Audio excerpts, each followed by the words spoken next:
Sa ibang balita, epektibo na ngayong araw ang unang bugso ng umento sa sahod ng mga manggagawa sa Metro Manila. Magiging 755 pesos na ang minimum wage sa buong rehiyon.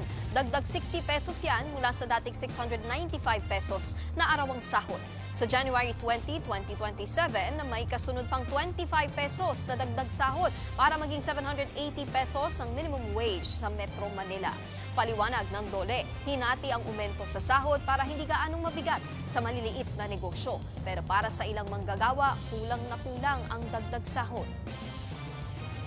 Kulangin talaga sir, kung sabihin sa arawan natin ganyan sir, kung wala tayong sideline ko, kulangin talaga sir. Kunting-kunti, tumaas na ang mga bilihin eh. Parang wala lang din. Sa mahal ng mga bilihin, tsaka yung mga dagdag na mga bayad sa mga kuryente, mga bill sa bahay, parang kulang. Kung mag-i-increase din lang sa dami ng kinorakot, sana bigay na lang sa manggagawa. Mga kapatid, Nikki de Guzman po. Para sa pasada ng mga rumaratsyadang balita, mag-follow at mag-subscribe na sa social media pages ng News 5.